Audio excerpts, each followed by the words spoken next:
我覺得我今次八日之後再呢段時間呢2個月，我有機會同一啲中學生去交流。原來佢哋有啲真係未入過戲院睇戲。我轉個 angle，就係、如果就算限制增加，你又做唔做啊？即係被動㗎啦，即係死亡嘅來臨都係被動啊，但係你生唔生存啊？我哋自己都會成日諗電影會演變成點咧？仲係咪話好公正一定話90分鐘咧？會唔會戲院已經係睇啲可能30分鐘已經係長嘅嘢咧？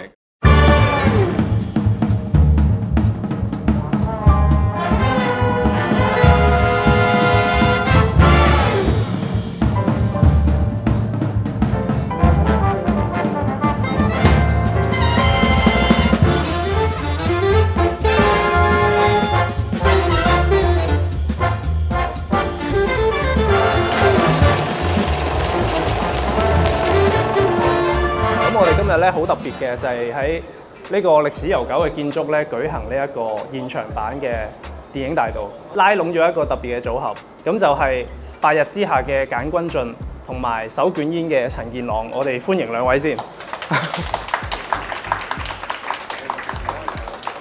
簡導演就之前上過電影大道嘅白日之下嘅時候，咁啊朗導演其實就未上過嚟，咁我都要由淺入深問下你嘅基本問題先，就係你其實點樣加入咗電影圈嘅咧？即係你嘅歷程係點樣？如果真正以接觸電影啦，或者進入電影製作，我諗係以演員身份啦。咁嗰時就唔知大家有冇睇過《那夜凌晨》，我們坐上了旺角開往大埔的紅 van， 係陳果導演，陳果導演好用8年前㗎啦。咁嗰時佢就做 casting， 我就去咗 cast 啦。咁就成功做咗其中一個 MK 潮童，紫色頭嗰個潮童白膠漿。咁我諗大家睇翻應該都唔認得我，嗰陣時好細個。咁我自己就讀城大 Creative Media 嘅，咁嗰時就一直都係讀拍嘢，都有做 production 等等。咁但係就冇拍到自己一個長片啦，就拍一啲短片啊，譬如拍《仙浪潮》啊。咁直至有首部劇情。呢一個計劃，咁我見到我嘅師兄同學黃俊，咦中咗喎，佢又拍咗又迴響幾好，咁佢覺得就要自己去創作一個劇本去參加。咁我參加過2次嘅，其實第一次我都係唔成功，咁啊直至第2次去參加先攞到首部劇情嘅資金，就拍咗手捲煙。因為見到你依家就係雙線發展啊，都有做下幕前嘅，即係好多時雜誌封面都有見到你啦。咁亦都好似唔係好多嘅，都多啊，係咪？有冇幫助啊？做演員對於做導演，我覺得好大幫助㗎，即係我覺得係兩者並行嘅，因為你其實所有嘅原點，我覺得係翻去戲劇。咁你做演員，其實你都要了解戲劇，你唔了解戲劇，你唔了解個結構。都唔使，甚至乎有時結構你了解都係 bonus 啦，即係你慢慢有呢個學識或者認知啦。如果但係你唔了解個文本結構，即係你好難靠近到同導演一齊創作。因為我上次有次同易所講師做個大師班，我問佢問題，我就話：咦，如果你真係做咗咁多年啊，你遇到一啲導演，你又覺得唔係咁樣嘅喎，你會點咧？佢話以前佢都會傾或者會去討論，即係而家唔係唔討論，但係佢會試咗先咯。即係原來做咗。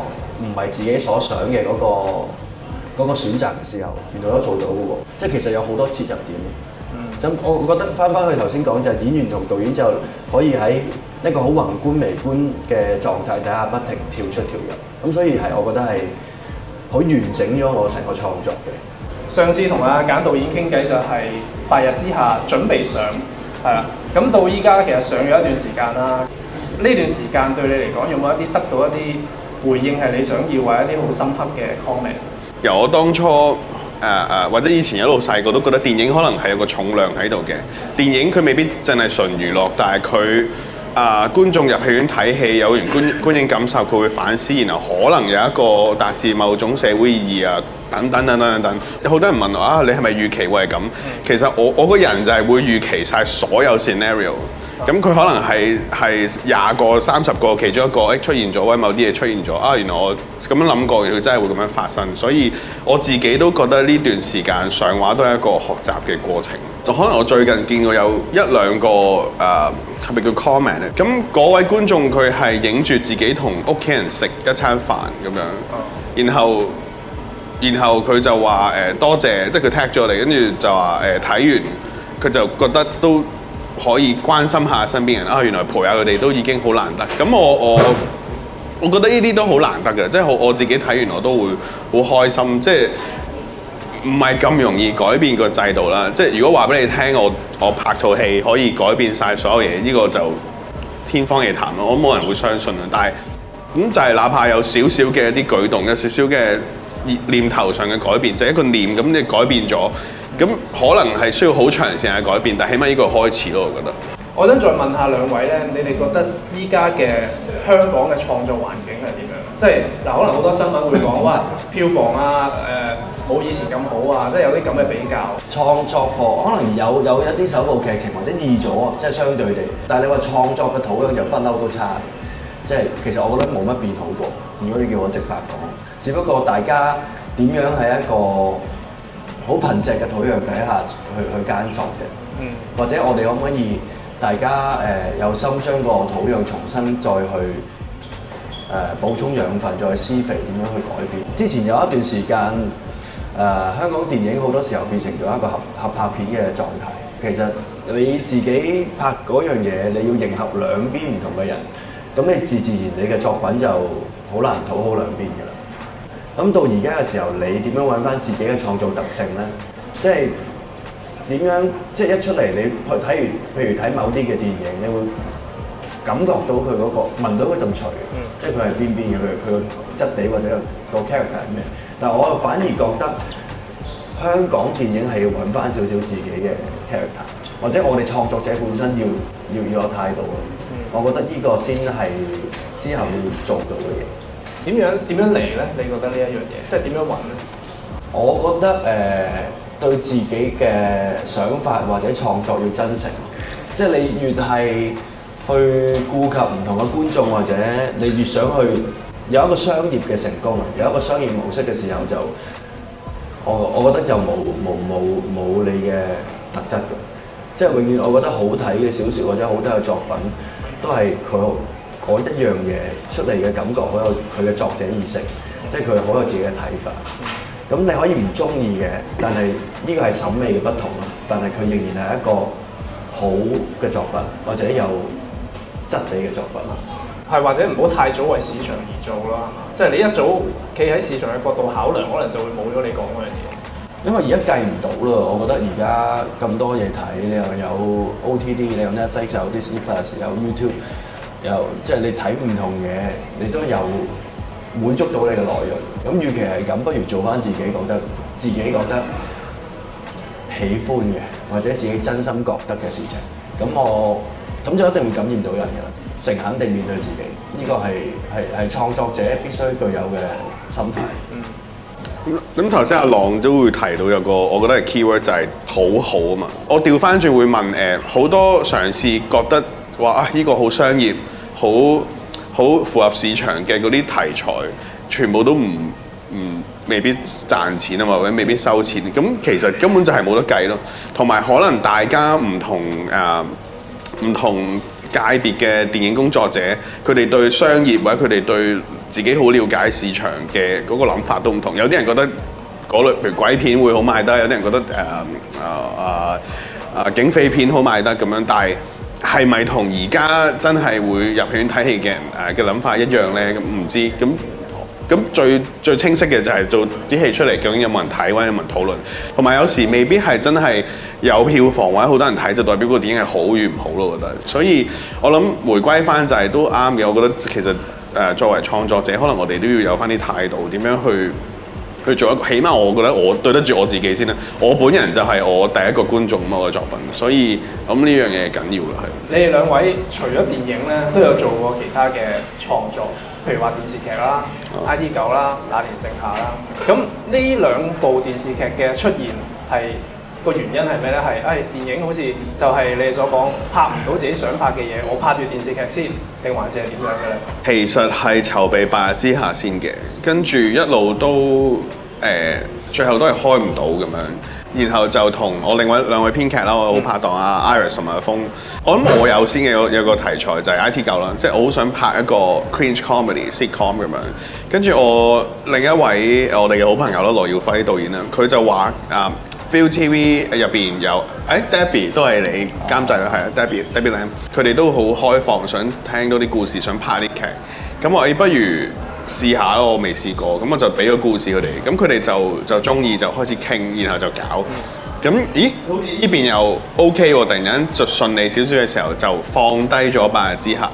咁你就去搞嗰邊啦，係啦。咁一搞都應該到出街都差唔多2年到啦，係啦係啦。咁我覺得都係一個幾有趣嘅媒介，去俾我哋，尤其是拍完因為 Viu 劇就即係又係嗰啲 budget 有限嗰樣嘢，咁你係好長。我記得我拍完我都知佢要拍話，哇你加油啊你真係，即係佢嗰個係體能啊，係好需要體能啊，係。即係要喺好有限嘅時間裏面完成啦，因為牽涉到 budget。咁咁啱我嗰時有個朋友係即係我而家嗰個編劇編審啦，就係我哋好早期一齊住一齊有個奮鬥房，即係創作嘅其中一個伙伴，即係同伴嚟。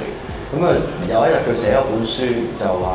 因為我成日都冇覆佢 message，咁啊跟住佢就寫一本書，我係寫俾你嘅，嗰本書叫《已讀不會死全家》，咁啊好吸引到我啦，咁我即刻睇晒佢啦，咁我覺得咦有得搞喎，係要拍嘅喎，咁我隔咗好耐，我哋嘗試過去將佢變成電影，但係中間都係搞咗好耐都唔失敗，咁直至覺得我不如將個篇幅放長啲變做電視劇啦。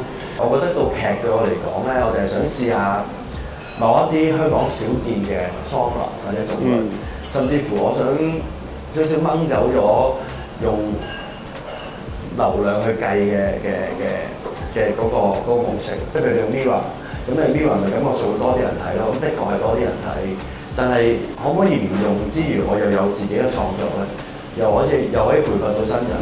因為成日都覺得好似青黃不接，但係其實就係好多時候我見到啲好正或者好有 character 嘅新人或者演員，佢都冇機會，甚至乎佢都不能接觸呢一方面。咁佢點樣可以繼續成長咧？咁所以我就幾 insist 一定要做一個 open casting。因為我自己做個演員，我覺得有時 casting 咧，即係你1、2頁紙半個鐘走咧，睇唔到啲咩。即係我 to be fair 就係每個演員嚟嘅後年輕演員，你都確保有個半鐘至2個鐘第一 round。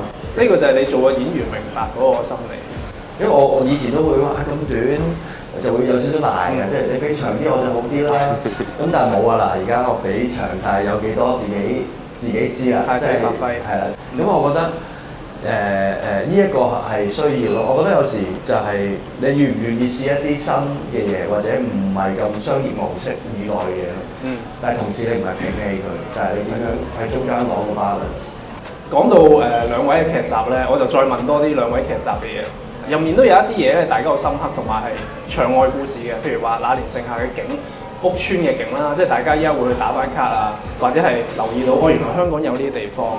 咁ID9，譬如話熱行商啊，即係有啲咁嘅 keyword，呢啲係你哋創作嘅時候擺落去啊，定係你有啲咩隱喻想講啊？香港以前係有 sitcom 同埋 cringe comedy 嘅，不過隔咗一段時間，如果你同人講話你想開一個喜劇，佢哋一定會問你啊，你個班底係乜嘢？你有冇一個笑匠去扮撐起係啦，搞唔搞笑啊咁樣？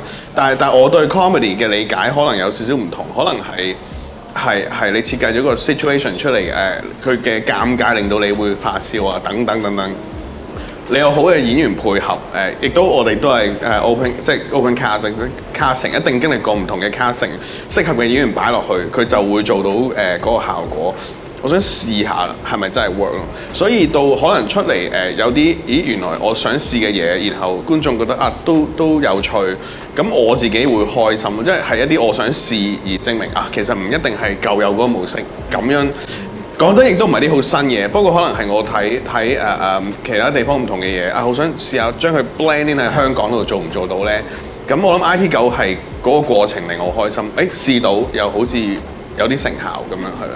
譬如啱啱講話我哋試啲嘢咧，即係想試嘅其實都唔係好新嘅，即係已經外國或者其他地方已經出現咗。我諗有時候直接講係我哋個 vision 唔係真係好，我哋個 vision 唔係真係好闊。純粹我哋真係有睇，但係相對地，我哋一直以嚟俾到香港觀眾啲咩咧？即係我哋嘅電視劇等等，即係唔係唔好啊 ！TVB 以前好強，即係甚至乎我睇翻大時代啲人我追落去都哇好勁喎！但係慢慢就係當一樣嘢去到一個高峰嘅時候咧，大家就交住咗啦，即係一停步甚至唔退步啦。咁所以當我哋自己停步，即係香港呢個地方嘅創作停步，其他國家全部都起飛嘅時候，咁我哋會被超越。即係我覺得而家呢個艱難就係因為大家要睇唔同嘅作品或者唔同嘅類型已經可以見到啦。咁我做咩仲要睇香港嘅？所以我哋要 keep 住香港創作者又好，觀眾又好，大家都會可以接收闊啲唔同嗰個框框。大家一定要團結。我有個慣性咧，如果喺香港拍，我都想揾一啲香港比較有質地嘅地方嗰啲場景，因為嗰啲好快冇㗎，即係尤其是我哋拍完某啲比較舊嘅地方，轉個頭5年佢又消失咗啦。即係我好希望除咗個古仔嘅戲文或者內容記錄到香港某一個嘅時代，我希望場景等等都記錄到。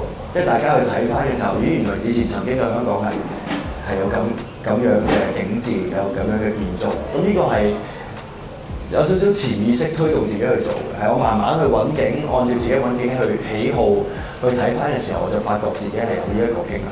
我記得你之前同你傾咧，你講個手捲煙裡面嘅重慶大廈都係一個你好想拍嘅地方。係㗎，係㗎。同埋嗰時皮廠，我有個即係我講緊手捲煙嗰個反派有個大本營係一個皮廠嚟，嗰個已經係香港最後一間嘅皮革廠，即係仲有運行，由上水屠房運一啲牛嘅屍體過去，將佢嘅屍體同埋個皮分離嗰啲機器佢仲有。咁嗰個係最後一間嘅，甚至乎佢未必會再做添。咁所以其實嗰啲就係見證住香港一個時代到而家佢已經沒落啦。咁但係有冇人記得咧？其實可能冇，但係我希望透過電影可以記錄低佢。之後我想問下咧，關於你製作上嘅一啲嘢啦。我記得上次同阿簡導演傾偈就係白日之下，爾冬陞導演幫到好多啦。咁我想知道其實一個監製對於導演，尤其是新導演，佢會發揮啲咩作用去幫你哋咧？我諗譬如爾生啦，佢個監製，佢劇本上做俾好多意見啦，咁同佢開會。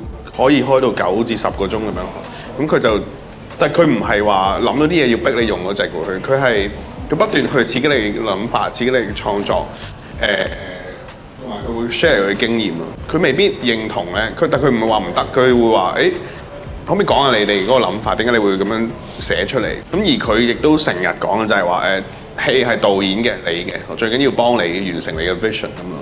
咁呢個過程我喺裏邊有學到啦。即係主要你頭先講嗰啲部分就係前期發生嘅。前期同後期佢睇嘅時候就會係俾意見咯。即係咁樣係，但拍攝完全即係我自己，因為佢都明嘅。如果我哋譬如我探班咁先算啦，我哋都唔忍住咁啊，唔會，因為如果唔係我哋導演上身佢嚟，即係你真係買個蛋撻嚟算啦，唔好講嘢。咁咪一定係會點解唔係咁啊？點解一定會咁？所以佢冇嚟到冇嘅，佢俾咗十足嘅空間我做。阿朗導演咧，即係手捲煙嘅時候就係劉國昌導演同你做監製㗎嘛。咁佢就比較溫文啲嘅，咁佢就喺 creative 上邊同我傾啦。咁到之後劇嘅 Debbie 啦，覺得佢喺製作上都好有經驗，咁佢就。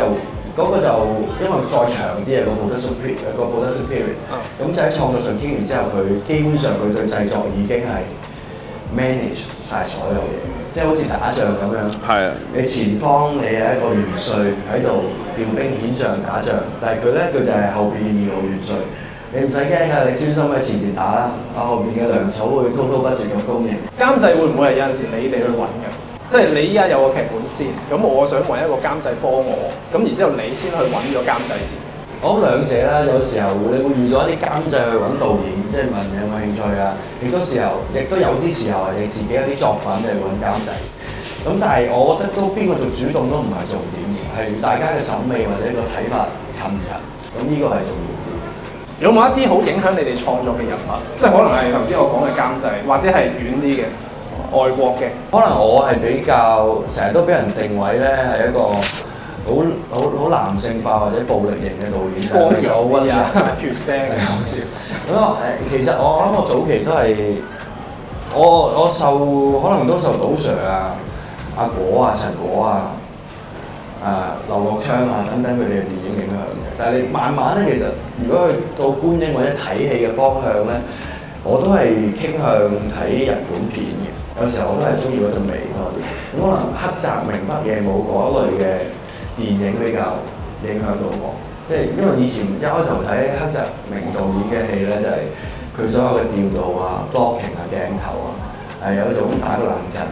即係我覺得嗰種少少用調度啊，因為我鏡頭連埋個方去講古仔嘅嗰一個技藝咧，我自己係幾沉迷。但係我有時候會諗，會唔會而家去拍翻呢一種嘅節奏，大家頂唔住嘅咧？即係而家大家睇 IG views 都係10零秒啫，但我10零秒都未轉過個鏡頭，仲要定喺一個人上面，大家就冇耐性去睇嗰個人咧。即係我有時都會諗緊個時代同電影之間嘅關係，電影會唔會慢慢變咗要轉型做另一個形態咧？或者我哋再拍呢種節奏或者呢一種工藝嘅時候，慢慢會唔會變咗？即係唔係我興嗰時候啲畫好盛行啊？到而家我哋會唔會電影都已經慢慢飛歐？或者以戲劇同電影連埋嚟講，就係好多時候人係會追求效果、追求刺激啊！即係譬如個舉例比喻就係一 pair 情侶，佢哋做愛嗌交，然後離開。咁但係好多時候個着墨咧就變咗做愛嗌交嗰個部分，因為好強烈啊嘛，個情緒或者刺激感好強，個熱氛好強，但係就好少着墨後邊。但其實最正嗰一 part 唔係前面咯，而係我嗌交，我當我揸車食住支煙，嗰一個情緒或者嗰個感覺先係最複雜、最 complex。其實嗰下先最好 capture。即係我有啲愛佢，我有啲恨，我有啲後悔，又有啲攰。咁反而而家就好似大家少咗慢落嚟或者靜落嚟去觸碰呢一種感受效果。大家習慣都係速食。係啊，所以我覺得要慢慢試下，可唔可以將一齊去拉開平衡咯。我哋自己都會成日諗電影會演變成點咧？仲係咪話好公正一定話90分鐘咧？會唔會戲院已經係睇啲可能30分鐘已經係長嘅嘢咧？所以努力去創新之餘，但係起碼有啲嘢可能去保存咯。我覺得我今次八日之後再呢段時間呢2個月，我有機會同一啲中學生去交流。原來佢哋有啲真係未入過戲院睇戲。因為第一套就係睇白日之下。係啊，有啲係咁樣，哇，原來係咁樣。咁我有聽過一啲research 都話，可能譬如 for 大學可能係3年4年，或者中學可能你得6年7年，但係你有3、4年時間，你根本就冇同人接觸過，佢根本唔知道世界有啲乜嘢，可能都係對住個電腦 mon 咁樣。我唔知係咪真係關呢啲事。咁可能到一啲中學生話，哦，原來戲院係咁樣嘅喎。係有個咁特別嘅觀影感受，原來真係同我就咁開個電腦 mon 睇串流平台係唔同嘅咁樣。咁我覺得有趣。咁調翻轉，我又會開始諗啊，原來可能我哋好用一鋪萬力去創作嘅時候，又會諗電影工作者可能可以喺教育工作方面話翻俾一啲再年輕啲嘅朋友或者觀眾啊，原來可以直情係呢樣嘢係可以入戲院睇戲㗎。佢哋都未諗過。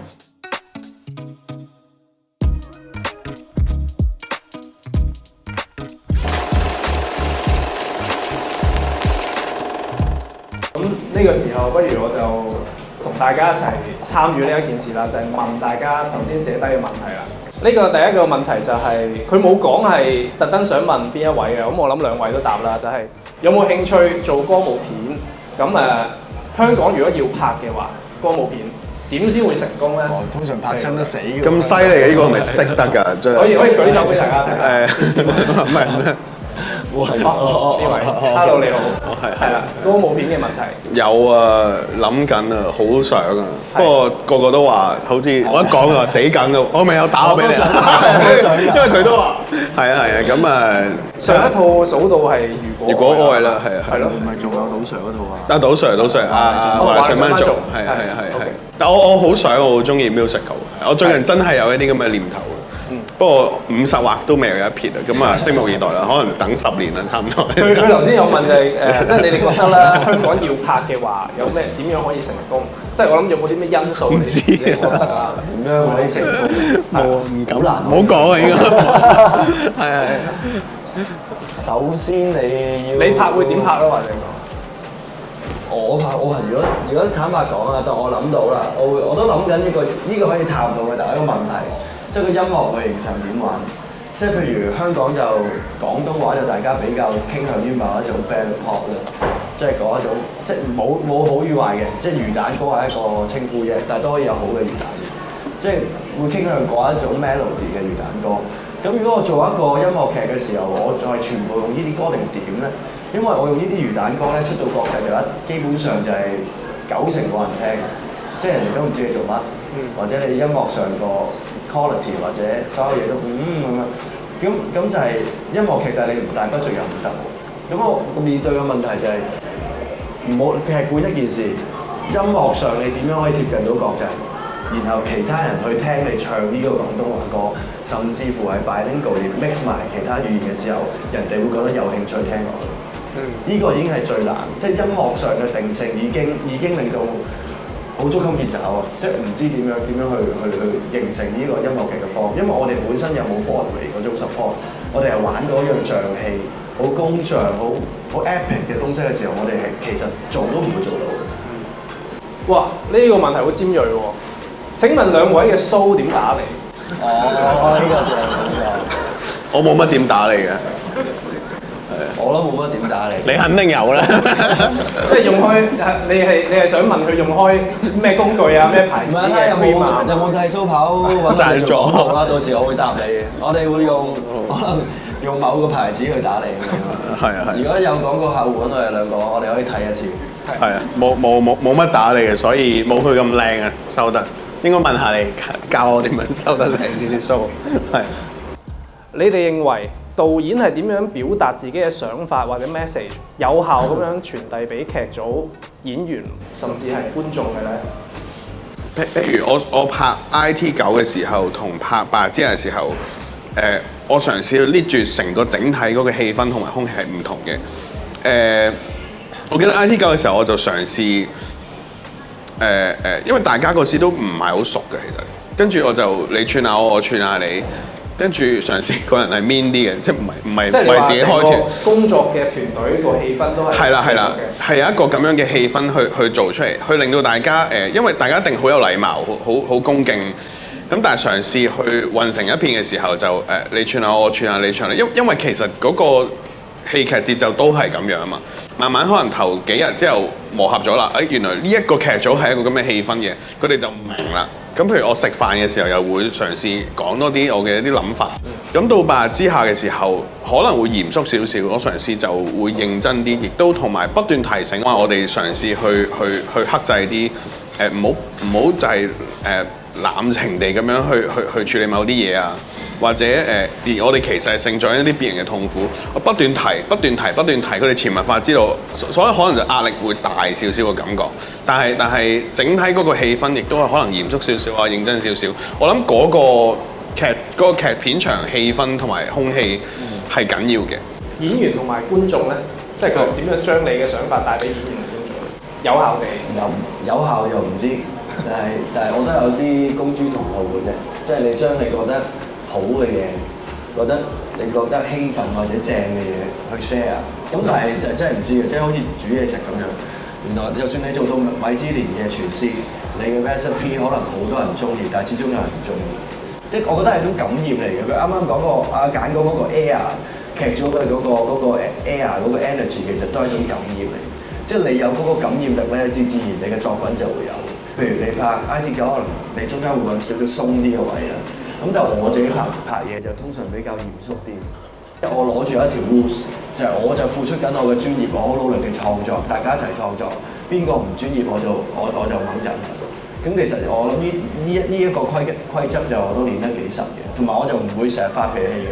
我成日覺得一個劇組咧，就發脾氣可能得5次、4至5次嘅，即係要揀，即係有啲 moment 去發脾氣嘅。因為你成日發脾氣咧，你就變咗好橫蠻無理啊嘛。但係你如果有啱嘅時候，咁大家咪會 focus， 其實拉翻大家翻嚟。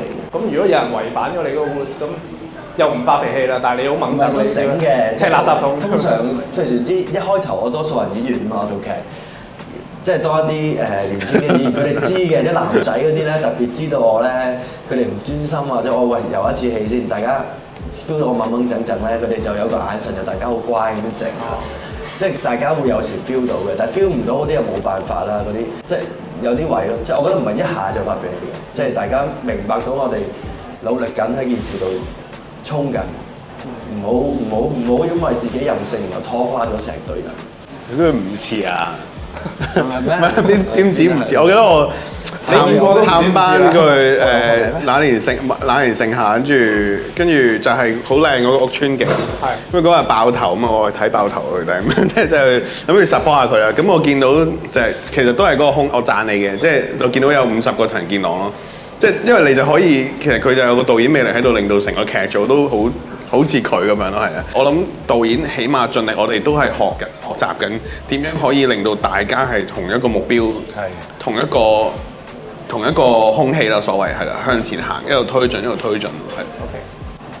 限制日益增加，仲有一啲所謂不可抗力嘅事。咁將來創作嘅路係點樣面對咧？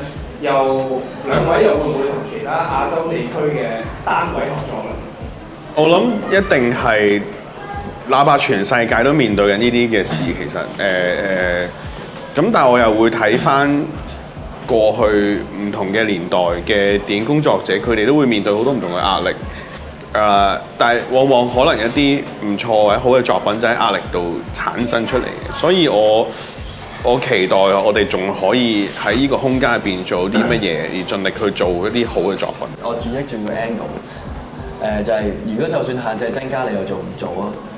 即係被動㗎啦，即係死亡嘅來臨都係被動啊，就係你生唔生存啦。只要有社會有制度，所有嘢都有框框，但係我哋冇得賴個框框大與小。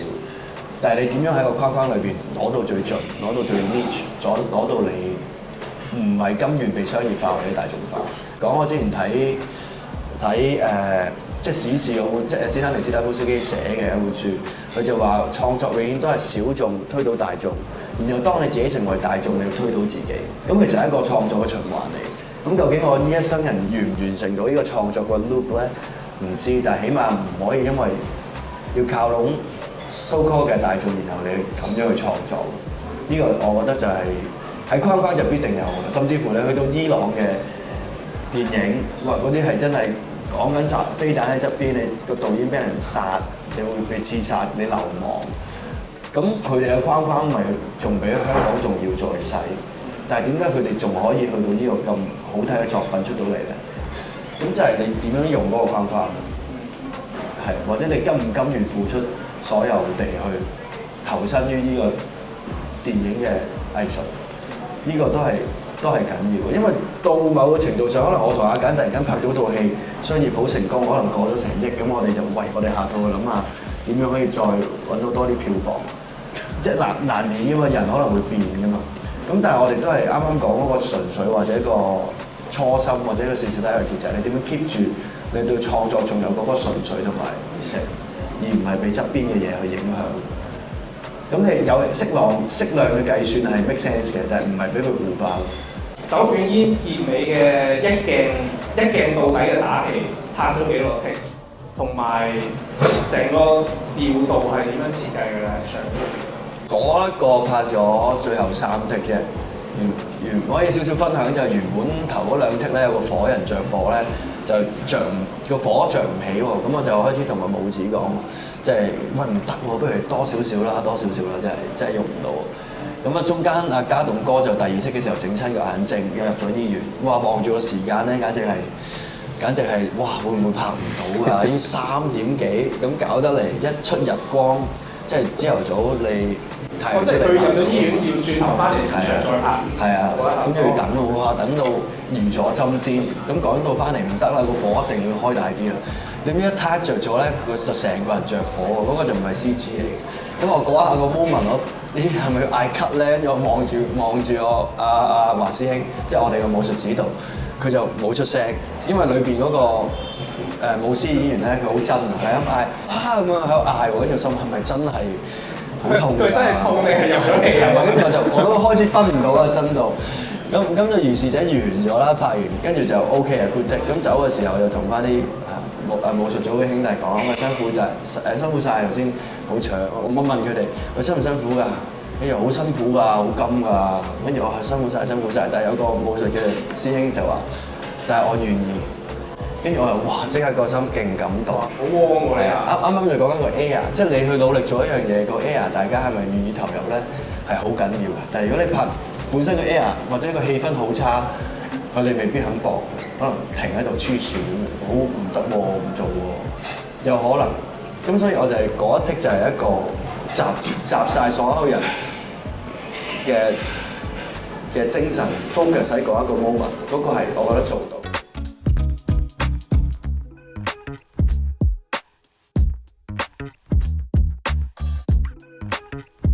多謝晒今日大家抽時間嚟到電影大道現場版，多謝兩位導演簡君進、陳健朗，咁多謝你哋。咁同埋我哋都要多謝場地中環街市啦，同埋大家頭先有填問卷咧，就係一啲關於你哋眼部健康嘅問題。咁你哋完場嘅時候交翻呢一張問卷咧，就可以攞到萬壽雷敦送出嘅樂敦眼藥水㗎啦。我哋咧成日收到一啲 inbox 好支持我哋節目或者香港電影。好想趁呢個機會咧，多謝大家。我覺得成日話支持香港電影咧係點樣撐啫，其實就係當然大家買飛入場啦，同埋關注呢一件事。仲有講真話咯，即係覺得拍得好或者拍得唔好，即管透過呢啲機會話俾導演聽，讚嘅或者覺得唔好嘅，咁大家就會有進步咯。進步嘅來源就係來自大家咯，我覺得。多謝晒大家。